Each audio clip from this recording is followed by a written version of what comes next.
Praise the lord. దేవునికి మహిమ కలుగును గాక. నజరేయుడగు యేసు క్రీస్తు నామములో మీ అందరికీ నా శుభములు ఆశీర్వాదములు తెలియజేస్తున్నాను. ఫిలిప్పీలకు రాసిన పత్రికలో నుంచి ఒక 4 మాటలను మీకు తెలియజేయాలని పరిశుద్ధాత్మ దేవునికి నాకు కలిగిన ప్రేరేపణ మీతో పంచుకుంటున్నాను. చిన్న ప్రార్థనతో వాక్య పరిచర్యను ప్రారంభిద్దాం. ప్రేమ కలిగిన మా ప్రియ పరలోకపు తండ్రి, సర్వశక్తివంతుడా, అద్వితీయ సత్యదేవుడా, నీకే వందనాలు, స్తోత్రాలు, స్తుతులు చెల్లిస్తూ ఉన్నాము. ఎంతైనా నమ్మదగిన దేవుడవు, ఎంతైనా కరుణగల దేవుడవు, మీరు ఎంతైనా మమ్మలను ప్రేమిస్తున్నటువంటి దేవుడవు, నీకు స్తోత్రాలు. ఇదిగో ఈ దినమందు ఒక 4 మాటలు మీ యొక్క ఆత్మ ప్రేరేపణ ద్వారా మాట్లాడుతూ ఉండగా నీ కృప మాకు తోడుగా ఉంచమని యేసు నామమున ప్రార్థన చేస్తున్నాను పరమ తండ్రి. ఆమేన్, ఆమేన్. ఈ ఫిలిప్పీలకు రాసిన పత్రికలో నుంచి నేను చెప్పాలనుకున్న 4 ప్రాముఖ్యమైన మాటలు ఏమిటంటే, మొట్టమొదటిగా 3వ వచనము, మొదటి అధ్యాయము 3వ వచనాన్ని చదువుదాము. మొదటి దినము నుండి ఇది వరకు సువార్త విషయములో మీరు నాతో పాలివారయుండుట చూచి. ఫిలిప్పీ అను ఈ సంఘము, ఈ సంఘస్థులు, ఈ సంఘ విశ్వాసులు అపోస్తుడైన పౌలుతో మొదటి నుండి ఇది వరకు సువార్త విషయములో నాతో పాలువారయుండి, ఆయనతో పాలువారయుండి అంటే ఒక దైవ సేవకునితో ఫ్రమ్ ద బిగినింగ్ అన్నమాట. From the beginning to until now అని, ఇప్పటి వరకు సువార్త విషయంలో నాతో పాలువారై. ఈనాడు ఎన్ని సంఘాలు ఉన్నాయో ఆ సంఘాలలో ఆ సంఘ కాపరికి ఉన్నంత భారము, సువార్త భారము, సువార్త ఆయనకున్నంత భారము అదే సంఘానికి వెళ్తున్న విశ్వాసులకు లేదు. కానీ ఈ ఫిలిప్పీలకు రాసిన ఈ పత్రికలో, ఈ ఫిలిప్పీలో ఉన్న సంఘములో సువార్త విషయములో పౌలుతో పాలువారై ఉండుట కనబడుతుంది. పౌలుతో పాలువారై ఉన్నారంట. పలానా చోట సువార్త కూటం పెడదాము అని ఆ దైవ సేవకుడు చెబితే దానికి నో అనే విశ్వాసులు కాదు వారు, దాన్ని సహకరించే విశ్వాసులే. ఆ సువార్త కొరకు మేము కూడా వస్తాము, నీతో పాటు సమానముగా, నీతో పాటు పాలువారై ఉంటాము అని చెబుతున్న సంఘముగా ఈ ఫిలిప్పీ సంఘములో మొదటిగా మనకి కనబడుతుంది. ఈ ఫిలిప్పీ పత్రికలో నుంచి పాలువారై ఉండుట అనే అంశం మీదే 4 విషయాలు నేను మాట్లాడతాను. సువార్త విషయంలో ఈనాడు క్రైస్తవ సంఘము తన సంఘ కాపరితో, తన సంఘ పెద్దలతో, తన సంఘములో సువార్త ప్రకటించే వారితో పాలువారై ఉంటున్నారా? మనము పాలువారమై ఉండాలని లేఖనం చెప్తుంది. మాకెలా కుదురుతుందండి? మార్నింగ్ లేస్తే డ్యూటీకి వెళ్ళాలి, పిల్లలు స్కూల్కి పంపించాలి, పిల్లలకు వంట చేసి క్యారేజీలు పెట్టాలని తల్లులు, డ్యూటీలకి వెళ్ళాలని తండ్రులు, ఈ బ్రతుకంతా ఇలాగే అయిపోతుంది. ఏదో ఆదివారం సెలవు దొరికితే కొన్ని గంటలు దేవుని సన్నిధిలో గడిపేస్తున్నాం అన్నట్లుగా మన బ్రతుకుండటం కాదు. Of course you have to go to duty, you have to go to your work. మనం పనులు చేసుకుంటేనే మనకున్న లీవ్స్ స్వార్థ కొరకు ఖర్చు పెట్టండి. లేదా కొన్ని సందర్భాల్లో నిజముగానే సువార్తకు మీరు వెళ్ళలేని పరిస్థితుల్లోనే ఉంటే నీ సేవకుని సువార్తకు పంపించే పనిలో నీవు పూనుకో. నీ ధనము ఖర్చు పెట్టైన సువార్తకు నీవు పంపించు. నువ్వు వెళ్ళలేకపోవచ్చు, నీ ధనము ద్వారా వెళ్ళగలిగిన వారినైనా పంపించి సువార్త విషయంలో నీవు కూడా పాలువారై ఉండాలని మనకు ఈ ఫిలిప్పీ సంఘమును బట్టి మనం గ్రహించాలి. కనుక ఓ క్రైస్తవుడా, ఓ క్రైస్తవ విశ్వాసి, నువ్వు స్త్రీవైనా పురుషుడు అయినా, యవ్వనుడువైనా వృద్ధులైనా, సువార్త విషయంలో నీ సేవకునితో నీవు పాలువారై ఉండాలని వాక్యము మనలను హెచ్చరిస్తూ ఉన్నది. కనుక ఈ ఫిలిప్పీలకు రాసిన పత్రికలో మొదటిగా మనం గ్రహించాల్సింది ఏంటంటే మన సేవకునితో, మన సంఘానికి వస్తున్న సువార్థికులతో, సంఘ పెద్దలతో పాలువారయుండి సువార్త విషయంలో ముందుకు కొనసాగాలి. రెండవ విషయానికి వస్తే అదే ఫిలిప్పీలకు రాసిన పత్రిక 1వ అధ్యాయము 7వ వచనం. నా బంధకముల యందు నేను సువార్త పక్షమున వాదించుట యందును దానిని స్థిరపరచుట యందును మీరందరూ ఈ కృపలో నాతో కూడా పాలువారై ఉన్నారు గనుక నేను మిమ్మును నా హృదయములో ఉంచుకొని ఉన్నాను. ఇక్కడ చూడండి, మీరందరూ ఈ కృపలో నాతో కూడా పాలువారై ఉన్నారు అని బైబిల్ చెప్తుంది. అంటే ఫిలిప్పీ సంఘము దేవుని కృపలో, ఏ కృపలో అయితే దైవ సేవకుడు సేవ చేస్తున్నాడో, ఏ కృప ద్వారా అయితే దేవుని సేవకుడు వాక్య పరిచర్య చేస్తున్నాడో, ఏ కృప ద్వారా అయితే పరిచర్య ధర్మమును జరిగిస్తున్నాడో, అదే కృపలో మీరును పాలువారై ఉన్నారని పౌలు భక్తుడు ఆ సంఘమును గురించి సాక్ష్యం చెప్తున్నాడు. ఈనాడు ఏ సంఘ కాపరైనా తన సంఘమునకు ఇటువంటి సాక్ష్యము చెప్పగలుగుతున్నాడా? మీరు కృపలో నాతో పాటు పాలువారై ఉన్నారని. మనకు కృప కావాలి, కానీ సేవ చేసే కృప సేవకుడు పొందితే ఆ కృప మనకొద్దు. సువార్త భారము కలిగిన కృప సేవకుడుకుంటే ఆ కృప మనకొద్దు. మనకు ఎటువంటి కృప కావాలంటే ఐశ్వర్యం అనే కృప కావాలి, ఆరోగ్యం అనే కృప కావాలి, నెమ్మది అనే కృప కావాలి. మన స్వలాభము కొరకు, మన సంతోషము కొరకు, మన స్వార్థము కొరకు అవసరమైన కృప ఏదైనా ఉంటుంది అది కావాలి, అందులో నేను పాలువారిని ఉండాలనుకుంటారు తప్ప సేవకుడు పొందిన కృప ఏదైతే ఉందో సువార్త విషయంలో, వాక్య పరిచర్య విషయంలో, పరిచర్య ధర్మము విషయంలో, ఆ కృపలో మనము పాలువారమై ఉండాలని బైబిల్ మనకి ఇక్కడ హెచ్చరిస్తుంది. ఇది రెండవది. మనం ఏ విషయాల్లో పాలువారమై ఉండాలి అని అంటే సువార్త విషయంలో పాలువారమై ఉండాలి, దేవుని కృప విషయంలో పాలువారమై ఉండాలని మనకు వాక్యము సెలవిస్తుంది. మూడవదిగా ఫిలిప్పీలకు రాసిన పత్రిక 3వ అధ్యాయము 10-11 వచనాలు చదువుకుందాము. ఏ విధము చేతనైనను మృతులలో నుండి నాకు పునరుద్ధానము కలగవలనని ఆయన మరణ విషయములలో సమానానుభవము గలవాడనై ఆయన పునరుద్ధాన బలమును ఎరుగు నిమిత్తము ఆయన శ్రమలలో పాలివారగుట ఎట్టిదో ఎరుగు నిమిత్తమును సమస్తమును నష్టపరచుకొని వాటిని పెంటతో సమానముగా ఎంచుకొనుచున్నాను. ఇక్కడ చూడండి, ఆయన శ్రమలలో పాలివారగుట ఎట్టిదో ఎరుగు నిమిత్తం. ఇక్కడ సేవకుడు దేవుని కుమారుడైన క్రీస్తు శ్రమలలో పాలివాడవ్వాలనుకున్నాడు.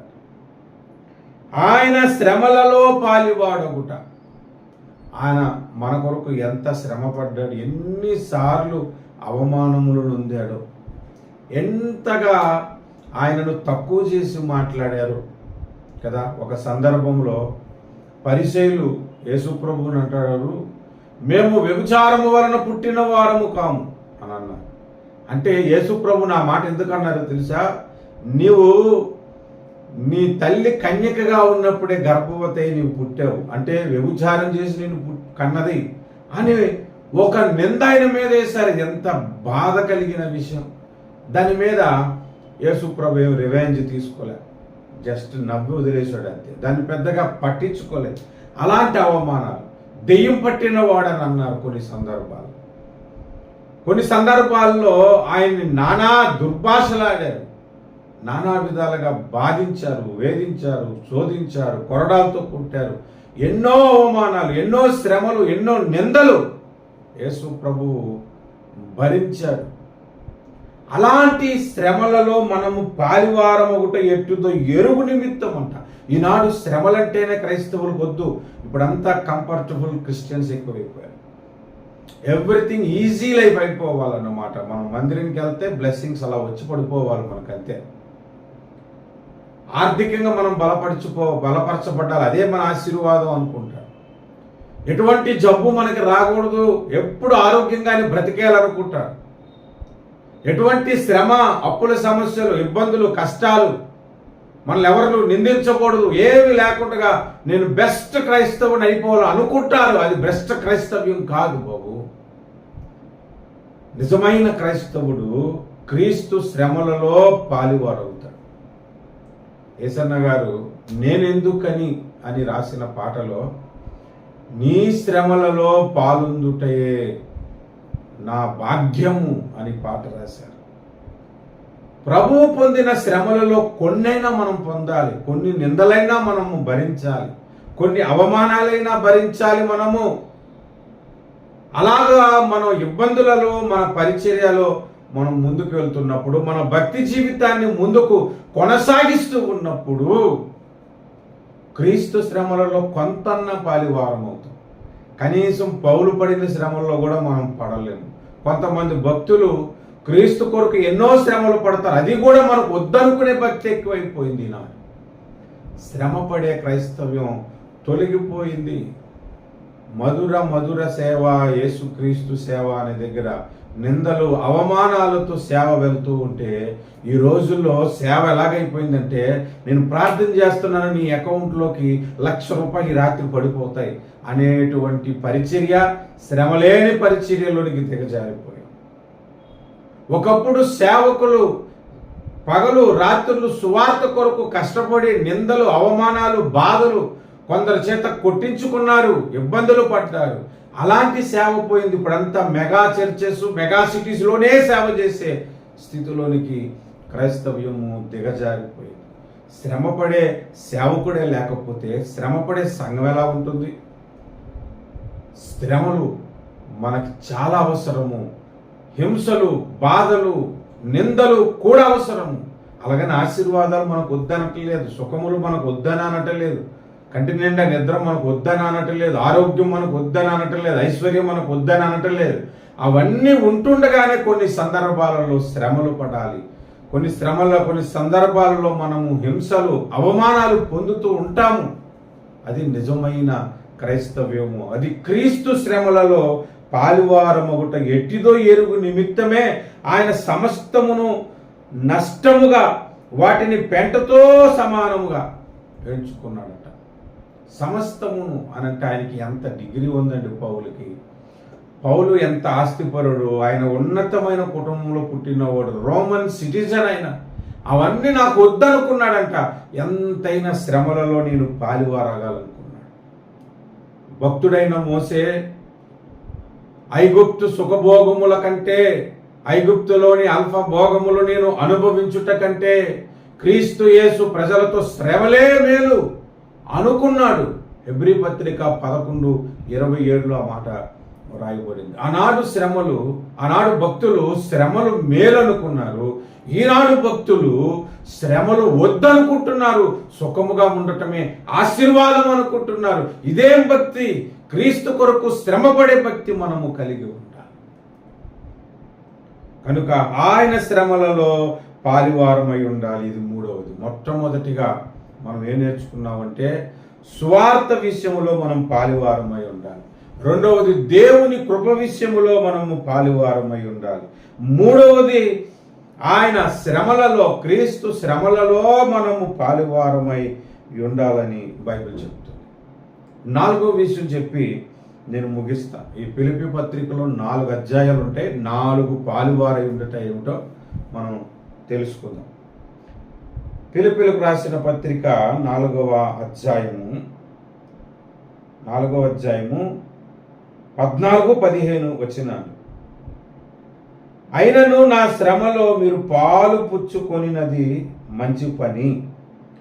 ఫిలిప్పీలారా, సువార్తను నేను బోధింపనారంభించి మాసిదోనియా నుండి వచ్చినప్పుడు ఇచ్చు విషయంలోను పుచ్చుకొను విషయంలోను మీరు తప్ప మరి ఏ సంఘపు వారును నాతో పాలువారై కాలేదని మీకే తెలియను అంట. పౌలు ఎన్నో సంఘాల్లో సేవ చేశాడు, ఎన్నో సంఘాలు కట్టాడు. కానీ ఏ సంఘము వారు కూడా ఇచ్చు విషయములోను పుచ్చుకునే విషయములోను మీరు తప్ప మరి ఏ సంఘపు వారు నాతో పాలివారు కాలేదని మీకు తెలియదు. అంటే వాళ్ళకి తెలుసు, అది పౌలుకి తెలుసు. అంటే సంఘ కాపరికి ఏమేమి అవసరతలు ఉన్నాయో, ఎంత అవసరత ఉన్నదో, ఆయనకి బట్టలు అవసరమా, ఆ తిండి అవసరమా, ఆయన రెంట కట్టుకోలేని స్థితిలో ఉన్నాడా, అనారోగ్య పరిస్థితుల్లో కష్టపడుతున్నాడా, ఆ సేవకుని కష్టము ఎరిగి, ఆ సేవకుని బాధ ఎరిగి ఆ విషయంలో నేను పాలివారు అవ్వాలనుకున్నారు ఆ సంఘస్థులు.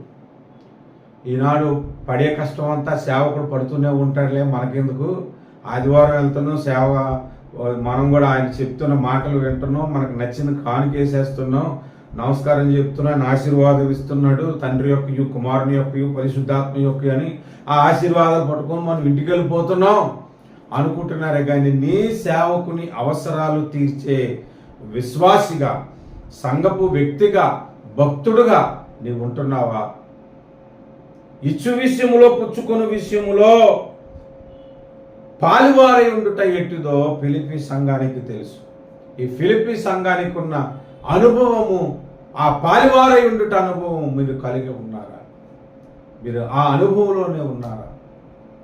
నేను సింగపూర్లో సేవ చేసి ఇండియాకి వచ్చేసాను. సేవలో ఉన్నప్పుడు అందరూ నా అవసరాలు తీర్చడానికి ముందుకు వచ్చిన వాళ్ళే.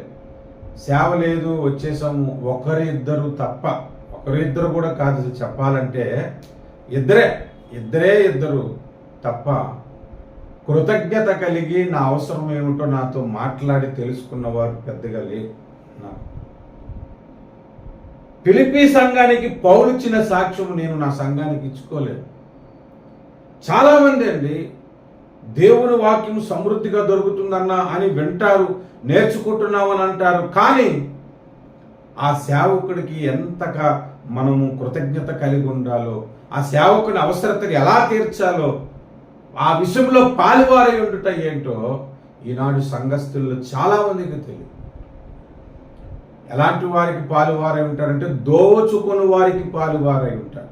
మిమ్మలను దోచుకొని దొంగమెట్టులుగా మీ ముందు ప్రేమను నటిస్తూ, మీ భోజనములలో పాలుభాగాలు పంచుకుంటూ మిమ్మలను సర్వనాశనం చేసేస్తారు. చూసావు, ఇచ్చుట వలన ఆశీర్వాదం వచ్చునని చెప్పి వీడు ఆశీర్వాదం పొందుతాడు, కానీ మీ దగ్గరదంతా దోచుకుంటారు. అట్లాంటి వారితో పాలువారై ఉంటారు. కానీ మీ కొరకు కన్నీరు కార్చి ప్రార్థించే వారి కొరకు, మీకు వాక్యమును ప్రకటిస్తున్న వారి కొరకు పాలువారై ఉండుట ఎట్టిదో ఫిలిప్పీ సంఘాన్ని చూసి నేర్చుకోవాలి.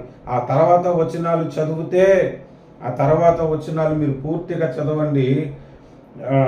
18వ వచనంలో నాకు సమస్తమును సమృద్ధిగా కలిగి ఉన్నది, మీరు పంపిన వస్తువులు ఎఫప్రోదిత వలన పుచ్చుకొని ఏమీ తక్కువ లేక ఉన్నాను, అవి మనోహరమైన సువాసనయు దేవునికి ప్రీతికరమును ఇష్టమునైన యాగమునై ఉన్నవి అని బైబిల్ చెబుతుంది. ఆ తర్వాత మాటల్లోనే 19వ వచనంలో అన్నాడు, కాగా దేవుడు తన ఐశ్వర్యము చొప్పున క్రీస్తు యేసునందు మహిమలో మీ ప్రతి అవసరమును తీర్చును అన్నాడు. కాగా అని ఆ వచనం ప్రారంభమని చూశారు. మీరు మీ సేవకుని అవసరాల కొరకు పంపిస్తున్న డబ్బులు కానీ, వస్తువులు కానీ, వస్త్రాలు కానీ, ఇంకేదైనా కానీ ఆ విషయంలో మీరు పాలివారై ఉన్నప్పుడు క్రీస్తు మహిమలో మీ ప్రతి అవసరము తీర్చబడుతుంది అనే వాగ్దానము మీరు స్వతంత్రించుకుంటారు. కనుక పాలివారై ఉండాలి. 4 విషయాలు చెప్పుకున్నాం ఫిలిప్పీ పత్రికలో నుంచి. మొట్టమొదటిది సువార్త భారము, సువార్త విషయంలో పాలివారమై ఉండాలి. రెండవది కృప విషయంలో పాలివారమై ఉండాలి. మూడవది దేవుని క్రీస్తు శ్రమలలో మనము పాలివారమై ఉండాలి. సేవకుడు పడుతున్న శ్రమలలో కూడా మనం పాలివారమై ఉండాలి.